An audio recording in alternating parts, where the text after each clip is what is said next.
sambung lagi bab ke-7, iaitu sukatan serakan data terkumpul, standard kandungan 7.1 serakan, standard pembelajaran ialah 7.1.3 iaitu membina objek bagi suatu set data terkumpul dan seterusnya menentukan kuartal. Jadi pada akhir pembelajaran sesi pembelajaran video kita pada kali ini, murid-murid seharusnya boleh membina objek bagi suatu set data terkumpul.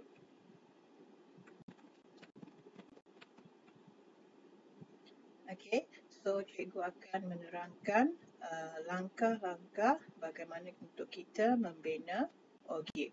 Yang pertama ialah kita kena menambahkan satu selang kelas sebelum selang kelas pertama dengan kekerapan sifar. Sediakan nilai sempadan atas dan kekerapan longgokan bagi setiap kelas. Maksudnya dalam proses membina objek, kita kena pastikan bahawa nilai kekerapan selang kelas yang pertama mesti bermula dengan sifar. Kemudian yang kedua, langkah kedua ialah paksi mencancang mewakili kekerapan longgokan dan paksi mengukur pula adalah untuk mewakili sempadan atas yang bersesuaian dengan skala yang ditetapkan. Langkah ketiga, plotkan kekerapan longgokan dengan menggunakan sempadan atas yang sepadan. Dan langkah yang keempat ialah dengan melukis lengkung licin yang melalui setiap titik tersebut. Jadi semasa kita melukis lengkung tu, kita kena pastikan lengkungan itu mestilah melalui setiap titik. Okey, di sini cikgu berikan satu contoh jadual kekerapan berkaitan dengan markah. Mungkin markah ujian yang diperolehi oleh 30 orang murid. Okey, kemudian markah tu kalau anak murid tengok di ruangan kolom menunjukkan selang kelas. Kemudian ada kolom kekerapan diikuti dengan kolom kekerapan longgokan, dan satu lagi yang perlu ada dalam jadual kekerapan ialah nilai sempadan atas. So cikgu harap anak-anak murid telah pun sedia maklum bagaimana menghitung data-data ini pada sekiranya masih belum mengetahui ataupun kurang yakin, murid-murid bolehlah mengikuti video-video cikgu sebelum ini. Okey, berdasarkan jadual kekerapan ini, cikgu ingin menunjukkan bagaimana kita hendak menghitung kekerapan longgokan. So, kekerapan bagi selang kelas yang pertama akan bermula dengan kosong, maka kekerapan longgokan juga mesti bermula dengan kosong. Okey, untuk kekerapan selang kelas yang kedua, murid-murid boleh nampak nilainya adalah 2. Jadi bermaksud di sana berlaku proses penambahan di kekerapan longgokan iaitu 0 tambah 2 bersamaan dengan 2. Okay, proses penambahan akan berterusan hingga ke akhir. 2 kita akan tambahkan dengan nilai kekerapan untuk selang kelas yang ketiga iaitu 5, 2 tambah 5 bersamaan dengan 7. Okay, proses penambahan yang sama berlaku sehingga akhir. Okay, dia lebih kurang bentuk zigzag dan berakhir dengan jumlahnya ialah seramai 30. Okey, untuk cikgu akan menunjukkan bagaimana dari awal hingga ke akhir kita hendak membina objek. Yang pertama sekali mestilah melukis paksi mengufuk. dan juga paksi mencancang yang mewakili kekerapan longgokan dan paksi mengufuk mewakili markah. Okay, dalam contoh ini, cikgu menggunakan skala untuk paksi mengufuk ialah 2 cm 5 unit dan paksi mencancang 2 cm 5 unit juga. Okay, so kita tandakan senggat pada setiap paksi. Kemudian di paksi mengufuk kita akan menggunakan data sempadan atas. Yang ini kita ambil daripada jadual kekerapan tadi. Okay, untuk kekerapan longgokan, oleh kerana 2 cm bersamaan dengan 5 unit, maka kita akan bermula dengan 5, 10, 15, 20, 25 dan yang terakhir memandangkan nilai kekerapan longgokan setakat 30 sahaja. So tidak apa, kita lebihkan 35. Okay, kemudian kita pangkahkan setiap sempadan atas itu bersesuaian dengan nilai kekerapannya.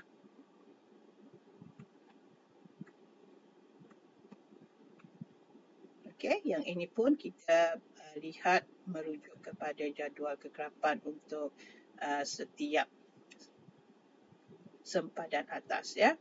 Okay, selepas kita dapatkan titik-titik plot ni, kita mula melaksanakan plotting. Maksudnya kita sambung dari titik awal hingga ke titik akhir. Dan lengkungan itu mestilah licin, okay, dan melalui setiap titik. Maka di sini terhasillah ogive.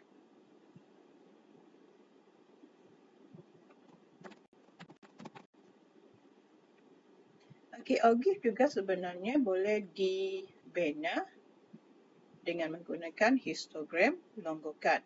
So bila ada perkataan histogram, kita perlu melukis histogram terlebih dahulu. Okay, proses yang sama menyediakan paksi mengufuk dan paksi mencancang.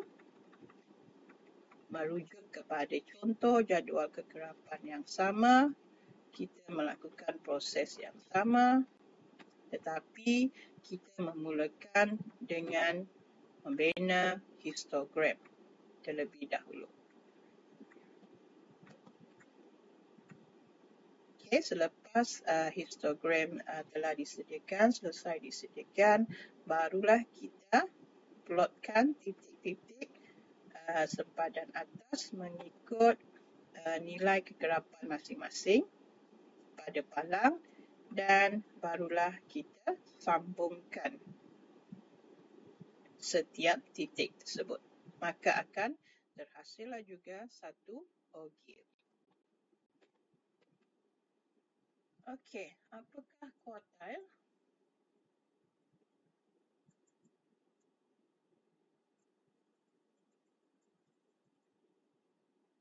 Kuartil ialah nilai yang membahagi satu set data kepada 4 bahagian yang sama. Setiap set data mengandungi 3 kuartil, iaitu kuartil pertama, kuartil kedua yang lebih dikenali sebagai median dan kuartil ketiga. So, maksudnya kuartil ada 3. Kuartil pertama atau Q1 yang juga dikenali kuartil bawah ialah nilai tengah bagi separuh bahagian bawah data sebelum median atau kuartil yang mengandungi 25% data. Kuartil kedua atau median ialah nilai tengah bagi satu set data, manakala kuartil ketiga iaitu Q3 yang juga dikenali sebagai kuartil atas ialah nilai tengah bagi separuh bahagian atas data selepas median atau kuartil yang mengandungi 75% data. So yang ini adalah cara untuk ataupun rumus untuk kita menghitung setiap jenis kuartil.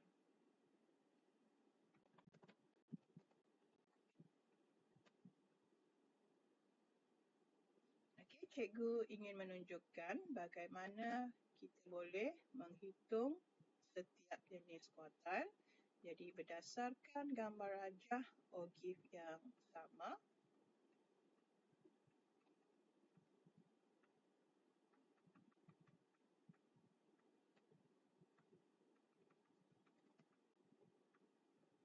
okey, cikgu ingin menunjukkan bagaimana kita boleh mengira nilai kuartil pertama. Okey, rumus untuk kuartil pertama ialah 1/4 darab jumlah kekerapan iaitu N. Jadi 1/4 kita kena darabkan dengan 30 iaitu nilai kekerapan ataupun nilai kekerapan longgokan yang terakhir. Maka kita akan dapat 7/5. 7/5 ni kita cari nilai itu pada paksi mencancang.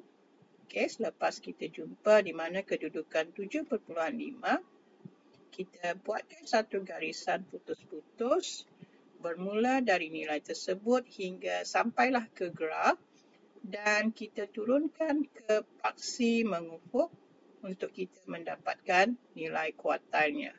So dalam graf, nilai untuk kuartil pertama kita ialah 36. So murid-murid boleh lihat ya dalam graf cikgu ni, cikgu laksanakan bagaimana kita nak melukis garis putus-putus tu. Untuk mengira median, median rumusnya ialah 1/2 darab jumlah kekerapan iaitu 30, maka kita akan dapat nilainya 15. 15 ni kita akan cari kedudukannya pada paksi mencancang dan selepas itu kita buatkan satu garisan putus sehingga sampai ke graf dan turunkan ke bawah untuk mencari nilai pada paksi mengufuk dan kita akan dapati nilainya ialah 41/5. Dan akhir sekali, untuk kuartil ketiga,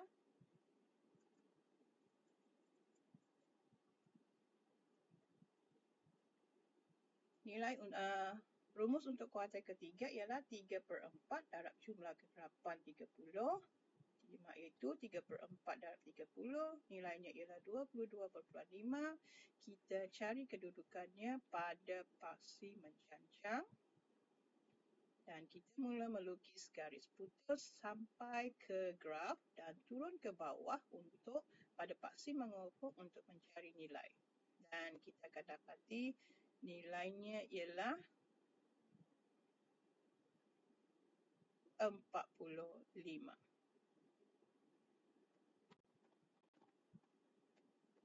Okey, apakah itu persentil? Apabila kita ingin menganalisis suatu data besar dengan lebih mudah dan berguna apabila kita membahagikan data tersebut kepada bahagian-bahagian lebih kecil yang dinamakan sebagai persentil. Jadi persentil ialah nilai yang membahagikan satu set data kepada 100 bahagian yang sama dan diwakili dengan P1, P2, P3 dan seterusnya sehingga P99. Contoh untuk kita mengira persentil ialah katakan kita mahu mencari berapakah persentil ke-10, maka 10 tu kita bahagikan dengan 100 dan darabkan dengan jumlah kekerapan.